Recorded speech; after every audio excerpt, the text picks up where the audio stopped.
नमस्कार। खबर उत्तर प्रदेश में आपका स्वागत है। मैं हूं कपिल मिश्रा और खबरों के विस्तार से पहले नजर डालेंगे आज की हेडलाइंस पर। तेलंगाना के खम्मन में सपा अध्यक्ष अखिलेश ने भरी हुंकार, बोले रैली से बड़ा संदेश निकलेगा, सरकार खुद अपने दिन गिन रही है। 22 जनवरी को बीजेपी प्रदेश कार्यकारिणी की बैठक, पेश की जाएगी 2024 के लिए संगठन की कार्य योजना, चुनाव के लिए बनेगी रणनीति। सांसद खेल महाकुंभ के दूसरे चरण का आगाज, पीएम बोले खिलाड़ियों के लिए नई उड़ान का अवसर, योगी बोले भारत ने दुनिया का नेतृत्व करने की क्षमता हासिल की है। बजरंग दल कार्यकर्ता की हत्या को लेकर यूपी में आक्रोश, कानपुर फतेहपुर में विरोध प्रदर्शन, इस्लामिक आतंकवाद बंद करने की मांग। बरेली में पेंट की फैक्ट्री आग से राख, आधा दर्जन फायर ब्रिगेड गाड़ियों ने करीब 3 घंटे में पाया काबू, आग से लाखों का हुआ नुकसान। और यूपी में बदलेगा मौसम का मिजाज, बारिश की संभावना, शीतलहर से मिल सकती है राहत, 25 जिलों के लिए जारी किया गया येलो अलर्ट। आप देख रहे हैं की न्यूज, खबरों का सारथी। खबरों की शुरुआत करेंगे जालौन से, जहां पर नाबालिग से दुष्कर्म की वारदात को पड़ोसी ने दिया अंजाम। खबर जालौन से, जहां पर नाबालिग से दुष्कर्म की वारदात, पड़ोसी ने दुष्कर्म की वारदात को दिया अंजाम। पीड़िता के छोटे भाई को जान से मारने की दी धमकी। पुलिस ने मुकदमा दर्ज कर आरोपी की तलाश शुरू की। खबर जालौन से, जहां पर नाबालिग से दुष्कर्म की वारदात, पड़ोसी ने दुष्कर्म की वारदात को दिया अंजाम। पीड़िता के छोटे भाई को जान से मारने की दी धमकी। पुलिस ने मुकदमा दर्ज कर आरोपी की तलाश शुरू की। खबर जालौन से, जहां पर नाबालिग से दुष्कर्म की वारदात, पड़ोसी ने दुष्कर्म की वारदात को दिया अंजाम। पीड़िता के छोटे भाई को जान से मारने की दी धमकी। पुलिस ने मुकदमा दर्ज कर आरोपी की तलाश शुरू की। जालौन से खबर, जहां पर नाबालिग से दुष्कर्म की वारदात को दिया गया अंजाम। पड़ोसी ने दुष्कर्म की वारदात को दिया अंजाम, साथ ही छोटे भाई को, पीड़िता के छोटे भाई को जान से मारने की धमकी भी यहां पर दी गई है।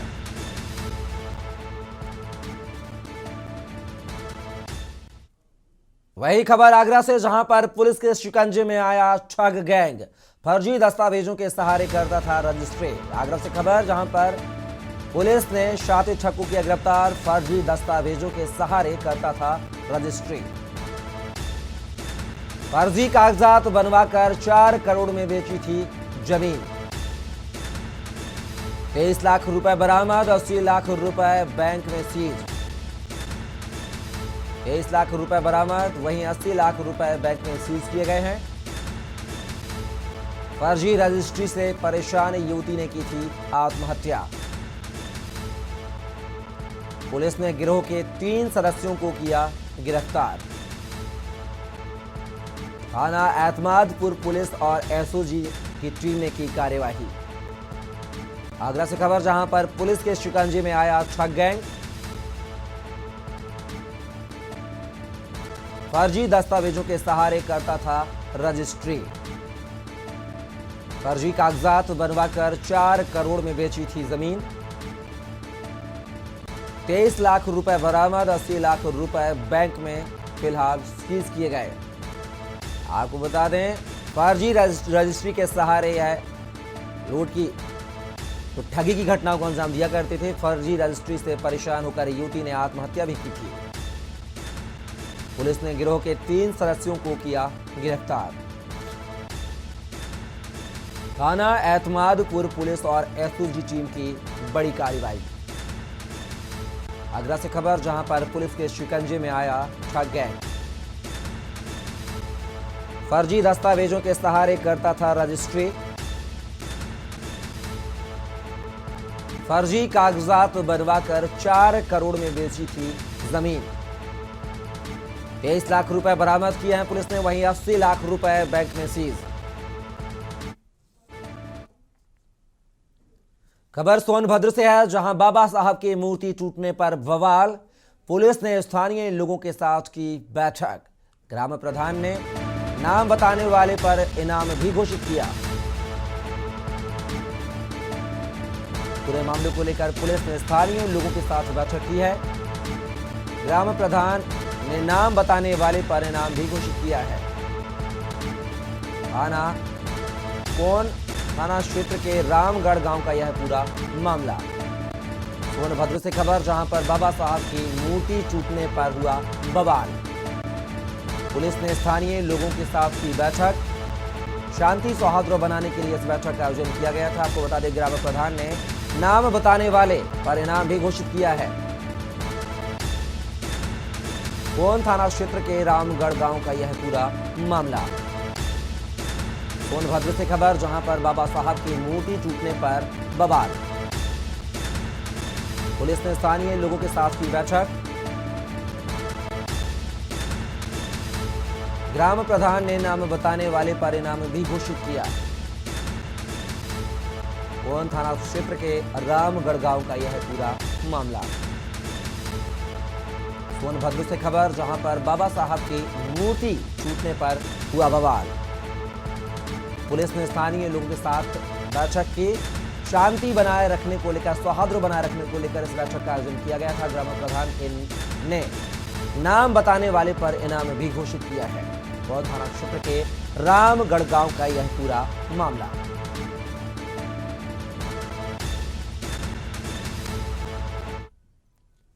तेलंगाना के खम्मम में भारत राष्ट्र समिति यानी कि BRS की महारैली हो रही है। इस रैली में समाजवादी पार्टी के मुखिया अखिलेश यादव भी पहुंचे। रैली को संबोधित करते हुए अखिलेश यादव ने केंद्र सरकार और बीजेपी पर जमकर निशाना साधा और कहा कि बीजेपी के सत्ता में सिर्फ 399 दिन और बचे हैं, वो अपने दिन गिनना शुरू कर दे। उन्होंने कहा कि कल बीजेपी की कार्यकारिणी बैठक खत्म हुई है। उन्होंने कहा कि 400 दिन बाकी हैं।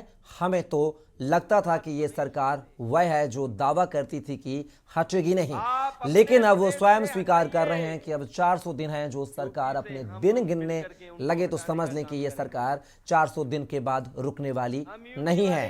अखिलेश यादव ने कहा कि केंद्र सरकार के पास महज 399 दिन ही बचे हैं। अगर हम सब साथ खड़े होंगे तो उन्हें हटा दिया जाएगा। उत्तर प्रदेश के पूर्व मुख्यमंत्री रहे अखिलेश यादव ने महारैली के मंच से कहा कि केसीआर खम्मम मंच से देश को एक अच्छा संदेश दे रहे हैं। उन्होंने बीजेपी पर चुनी हुई सरकारों को परेशान करने का आरोप भी लगाया और कहा कि अगले चुनाव में बीजेपी की हार तय है। उन्होंने कहा कि फांसीवादी रवैये पर सवाल उठाने वाले नेताओं को परेशान करना केंद्र की आदत बन गई है। मंत्री बनना है वो उत्तर प्रदेश जरूर आते हैं, इसीलिए आपने देखा होगा गुजरात से उत्तर प्रदेश, जब हम इतनी बड़ी संख्या में लोगों के सामने इकट्ठे हुए हैं, जहां मुझे लोग ही लोग दिखाई दे रहे हैं, उनके सामने मैं कह सकता हूं कि अगर तेलंगाना में सफाया हो रहा है बीजेपी का, तो उत्तर प्रदेश भी पीछे नहीं रहेगा। आप अपने प्रदेश से हटाइए, यूपी से हम लोग मिलकर के उनको हटाने का काम करेंगे। हम यूपी वाले यही जानते हैं कि जिन्हें प्रधानमंत्री बनना है वो उत्तर प्रदेश जरूर आते हैं, इसीलिए आपने देखा होगा गुजरात से उत्तर प्रदेश आए। अगर गुजरात से प्रधानमंत्री बन सकते होते तो शायद गुजरात वो नहीं छोड़ते। में आगे बढ़ेंगे। प्रधानमंत्री नरेंद्र मोदी ने उत्तर प्रदेश के बस्ती जिले में आयोजित सांसद खेल महाकुंभ 2022-23 का वीडियो कॉन्फ्रेंसिंग के जरिए उद्घाटन किया। इस मौके पर राज्य के मुख्यमंत्री योगी आदित्यनाथ भी मौजूद रहे। पीएम ने इस दौरान जनसभा को संबोधित करते हुए कहा कि एक खिलाड़ी के लिए उसका खेल भी एक साधना और तपस्या है, जिसमें वो अपने आप को तपाता है। सफल खिलाड़ी का फोकस भी सटीक होता है, तब जाकर वो एक के बाद एक नए पड़ाव पर विजय और सिद्धि हासिल करता है। पीएम ने कहा कि मैं काशी से सांसद हूं, वहां भी इस तरह के खेल आयोजनों को लेकर सिलसिला किया गया था शुरू। कई जगहों पर इस तरह के खेल महाकुंभ का आयोजन कर नई पीढ़ी के भविष्य निर्माण का काम हो रहा है। खिलाड़ियों को नई उड़ान का अवसर मिला है। सीएम योगी ने कहा कि पिछले 8 वर्षों में पूरा देश और दुनिया एक नए भारत का गवाह बना है। बदलते भारत ने दुनिया को हर क्षेत्र में अपनी ताकत का एहसास कराया है। पूरा विश्व स्वीकार करता है कि यह पीएम मोदी के कारण ही भारत ने दुनिया का नेतृत्व करने की क्षमता हासिल की है। इस महाकुंभ में ही 40,000 से ज्यादा युवा हिस्सा ले रहे हैं और मुझे बताया गया कि पिछले साल की तुलना में ये 3 गुना ज्यादा है। मैं आप सभी को, मेरे सभी युवा दोस्तों को इन खेलों के लिए ढेर सारी शुभकामनाएं देता हूं। अभी मुझे खो खो देखने का अवसर मिला। हमारी बेटियां जिस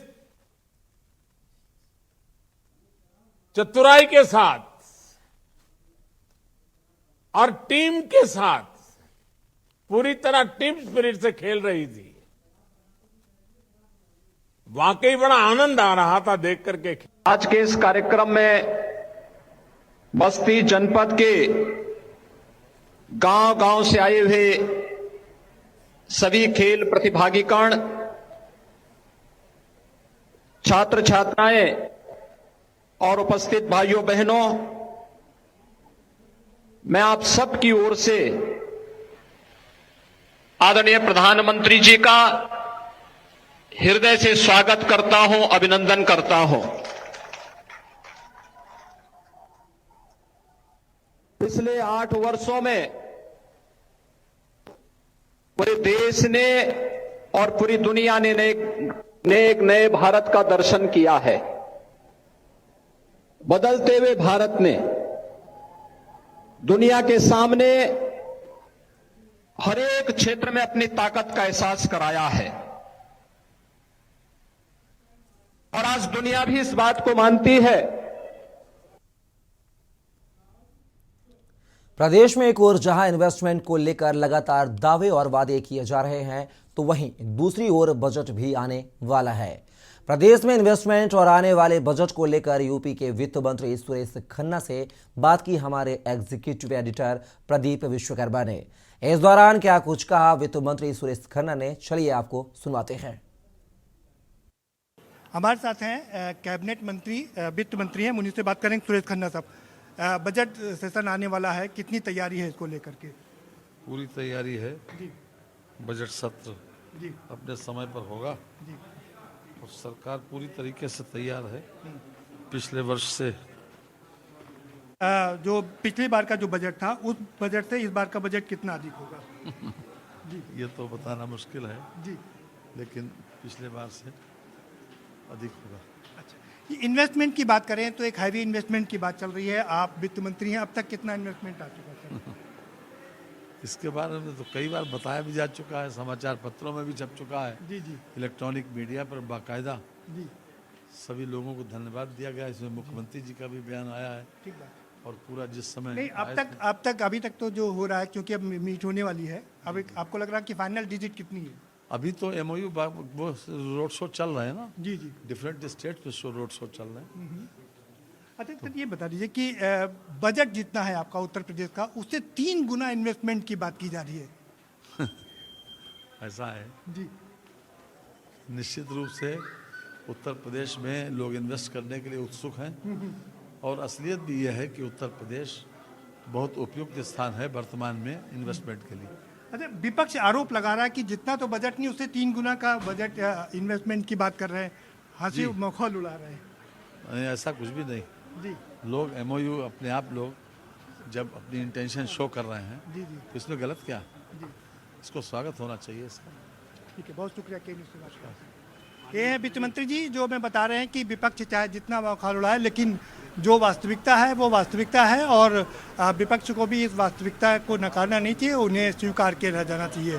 कैमरामैन बलराम के साथ में प्रदीप विश्वकर्मा, फिलहाल वक्त है ब्रेक का, जल्द लौटेंगे, अब बने रहिए के न्यूज के साथ। आप देख रहे हैं के न्यूज, खबरों का सारथी। देखें कौन नया खिलाड़ी आया है, समझा देते हैं, प्यार से समझाएंगे। ये तो अपनी जुबान है। जुबान एक हो तो दिल भी एक होने चाहिए। विमल, बोलो जुबान केसरी। गोल्डी हिंग का तड़का लगे तो सभी दबा के खाते हैं। गोल्डी हिंग, कण कण में जान। देखें कौन नया खिलाड़ी आया है, समझा देते हैं, प्यार से समझाएंगे। ये तो अपनी जुबान है। जुबान एक हो तो दिल भी एक होने चाहिए। विमल, बोलो जुबान केसरी। आप देख रहे हैं के न्यूज, खबरों का सारथी। ब्रेक के बाद पुनः आपका स्वागत है और खबरों में आगे बढ़ेंगे। निराश्रित गौवंश लगातार प्रदेश में एक समस्या का सबब बने हुए हैं। इसको लेकर स्वयं प्रधानमंत्री नरेंद्र मोदी ने 2022 के चुनाव के समय वादा किया था, पर समस्या पूरी तरह से हल नहीं हुई। अब इस समस्या का समाधान करने के लिए एक बार फिर से कवायद तेज हो गई है। पशुधन मंत्री धर्मपाल सिंह ने आज इसको लेकर के एक अहम बैठक बुलाई, जिसमें अधिकारियों को मार्च तक इस समस्या का समाधान करने के कड़े दिशा निर्देश दिए गए। के न्यूज के एग्जीक्यूटिव एडिटर प्रदीप विश्वकर्मा ने बात की पशुधन एवं दुग्ध विकास मंत्री धर्मपाल सिंह से। क्या कुछ कहा उन्होंने, चलिए आपको सुनवाते हैं। निराश्रित गोवंश एक बड़ी समस्या है प्रदेश की, और चुनाव के समय में भी एक बड़ी समस्या थी, और यही कारण है कि प्रधानमंत्री नरेंद्र मोदी ने खुद इसका संज्ञान लिया था और कहा था ये 10 मार्च के बाद में ये समस्या आपको दिखाई नहीं देगी। हमारे साथ में खुद पशुधन मंत्री हैं, आज उन्होंने इसको लेकर के एक बैठक की है, मुझी पर जान लेते हैं। सर, पशु जो निराश्रित पशु है वो एक बड़ी समस्या बना हुआ है। देखिए, निराश्रित गौवंश उत्तर प्रदेश के किसानों को और जनता को एक समस्या का कारण है। माननीय प्रधानमंत्री जी ने भी इसका संज्ञान लिया है और माननीय मुख्यमंत्री योगी आदित्यनाथ भी चिंतित है, और उनके साथ कई दौर की वार्ताएं होती रहती हैं, तो उसकी चिंता व्यक्त करते हैं। उसी का संज्ञान लेकर किसानों की समस्याओं को ध्यान में रखते हुए आज एक बड़ी बैठक हमने की है, और इस बैठक में कुछ निर्णय लिए हैं महत्वपूर्ण। इससे बैठक से पहले उत्तर प्रदेश में 75 जिलों में विशेष सचिव स्तर के अधिकारियों को भेजकर 15 जनवरी से 18 फरवरी तक वो रिपोर्ट देंगे, और समीक्षात्मक बिंदु भी तय कर दिए कि इन बिंदुओं पर समीक्षा करके आवेंगे। फिर इसी को ध्यान में रखकर 20 जनवरी से 20 फरवरी तक एक अभियान चलाकर निराश्रित गौवंश को आश्रय स्थल पर पहुंचाना, ये व्यवस्था तय की गई है। तो बड़ी बात यह है कि बीच में ये कहा गया था कि जो किसान हैं वो बाढ़ ना लगाएं, खासकर लोहे की बाढ़ ना लगाएं, क्योंकि पशुओं को दिक्कत आ रही है, लेकिन किसानों को भी इससे बहुत दिक्कत है, और ये भी कहा गया कि उनके खिलाफ FIR दर्ज की जाएगी। देखिए, समस्या है, किसान के सामने भी समस्या है। किसान अपनी फसलों को ना रखावे तो उसके बच्चे क्या खाएंगे, वो क्या खाएगा।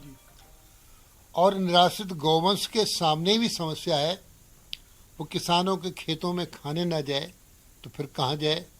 सरकार दोनों की चिंता करते हुए किसानों को कहा गया था कि वो ब्लेडदार तार लगाते हैं, जिससे गाय कट जाती है और कटकर कीड़े पड़ जाते हैं, मर जाती है। तो जो खूंटीदार तार होते हैं जिससे गाय जाएगी भी नहीं और कटेगी भी नहीं, वो लगाएं तो ठीक रहेगा, इसको कहा है। और ये गाय अब ना जाएं, इसके लिए हम निराश्रित गौआश्रय स्थलों पर भूसा, चारा, पानी, हरी चारा का प्रबंध कराने के निर्देश आज दे दिए गए हैं, और साथ ही साथ जाड़े से बचाव के उपाय करने के भी निर्देश दे दिए गए हैं। तो ये सब काम 31 मार्च तक प्रयास है विभाग का, कोई निराश्रित गौवंश किसानों के खेतों में और सड़कों पर ना दिखाई दे। सबसे बड़ी समस्या है कि एक्सीडेंट प्रोन हो जाता है, अक्सर सड़क पर मिल जाते हैं और फॉग की वजह से ये निराश्रित पशु दिखाई नहीं देते, एक्सीडेंट हो जाते हैं। क्या लगता है वाकई एक बड़ी समस्या है? देखिए, समस्या है, वास्तव में बड़ी समस्या है। और जब ये निजात मिल जाएगी, इसके लिए और ये भी किया है कि किसान, पशुपालक, इसके बाद कानों में टैग लगे पशु और पहचान कराने पर, जैसे टैग लगा, टैग को किस पशुपालक काट देगा तो गांव का प्रधान, गांव का लेखपाल, चौकीदार, अन्य लोगों से विभाग मालूम कर लेगा। तो ऐसे पशुपालकों के खिलाफ पशु क्रूरता अधिनियम में कार्रवाई भी की जाएगी, उन्हें जेल भी हो सकती है। निराश्रित पशु वाकई में एक प्रदेश में समस्या बने हुए हैं। वो एक और जहां किसानों के लिए समस्या है तो वहीं दुर्घटना प्रोन भी हो जाते हैं।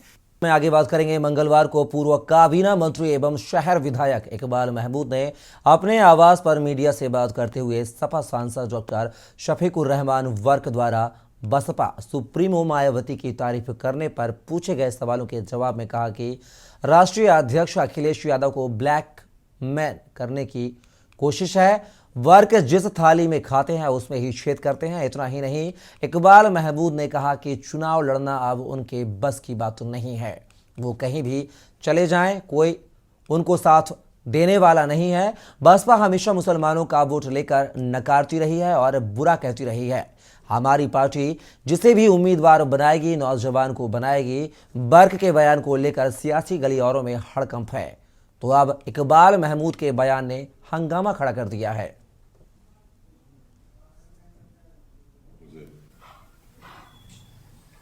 मुसलमान तो बहुजन समाज पार्टी के साथ है ही नहीं, नकार चुका। उनके स्टेटमेंट इस तरह के आ गए हैं कि जिससे मुसलमान जो है वो और बहुजन समाज पार्टी से नफरत करने लगा।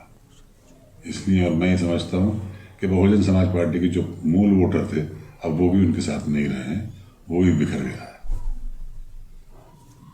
बहुजन समाज पार्टी में कोई दम नहीं है। अगर दम होता तो एक ही एमएलए जीत कर आता है। 403 सीट्स में सिर्फ एक, जिसकी सरकार रही हो यहाँ पे 2 बार, उसको सिर्फ 1 सीट मिले। फिलहाल खबरों में बस इतना ही। आप बने रहिए के न्यूज़ इंडिया के साथ।